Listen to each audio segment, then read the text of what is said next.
Yooyyaa harka fuunee akkam jirtu kabajamtoota hordoftoota maatiiwwan chaayinaalii keenyaa warreen biyya keessa fi biyya alaarra teessanii qophii keenya daawwachaa jirtan lafa jirtan maratti nageenyi keenya kabajaa isin bira yaa ga'u jechaa Nimoonaa Entertainmentii irraa ardhas qophii tokko qabannee isiniif dhufnee tira kan jiru. Innis maal yoo jettan waa'ee sirba haarawaa aartistii keenya kabajamaa fi jaallatamaa kan ta'e aartistii Iskiyaas Mazammir sirba haarawaa mata dureen isaa jarjaree jedhu kan ilaallu ta'a. Isinis egaan kabajamtoota daawwattoota keenya weellee haarawaa kun maal of keessatti qabatee akka dhufaa jiru yooma akka gallakkifamu fi YouTube channel kamarratti akka gallakkifamu guutummaa viidiyoo keenyaa keessatti kan argattan waan ta'uuf kanaafuu aga xumura viidiyoo keenyaatti nu daawwadhaa isin jenna. Warree YouTube channel keenya Nimoonaa Entertainment haarawaa ta'an immoo YouTube channel keenya Nimoonaa Entertainment subscribe gochuun akkasumallee viidiyoo keenya kana like gochuun eegalaa isin jenna. Amma kallattumaan garuu qophii keenya irraaf qabannee dhufneetti kan isiniif dabarru ta'a.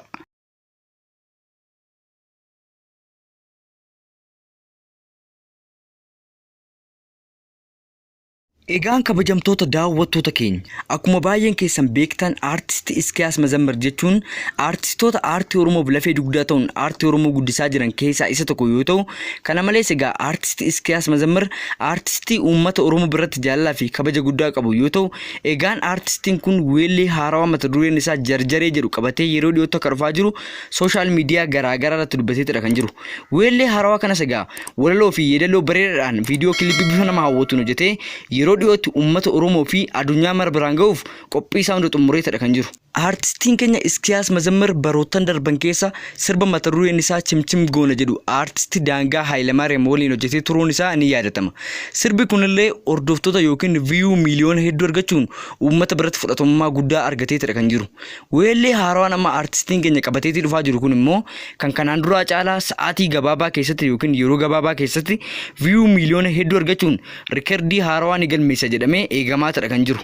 Egaan kabajamtoota daawwattoota keenya gama sirba haarawaa yeroo muraasa booda ba'uuf jiruutti yogguu deebinu akka aartistiin keenya Iskiyaas Mazammir dubbateetti sirba haarawaa mata dureen isaa jarjaree jedhu kana gama YouTube channel Oromiyaa Art Institutetiin akka yeroo dhiyootti ijaaf gurra uummataa biraan ga'u aartistiin keenya Iskiyaas Mazammir dubbateetidha kan jiru. Maarree egaa isinis jaalattoonni fi dinqisiifattoonni aartistii keenya Iskiyaas Mazammir kan sinirraa eegamu warree YouTube channel Oromiyaa Art Institute subscribe goone subscribe gochuun sirba haarawaa aartistii keenyaa kana gama YouTube channel Oromiyaa Art Institutetiin yeroo dhiyootti eeggachuu qofadha kan sinirraa eegamu. Warree YouTube channel Oromiyaa Art Institute linkii isaa barbaadan immoo linkii isaa iddoo description isiniif kaa'an ta'eef achi deemtanii argachuu dandeessu.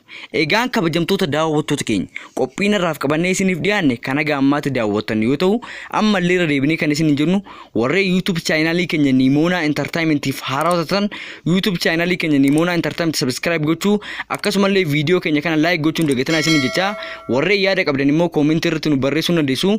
Qophii biroo qabannee aga walitti deebinu turtii gaarii qabaadhaa. Galatoomaa horaa bulaa deebanaa isin jenna.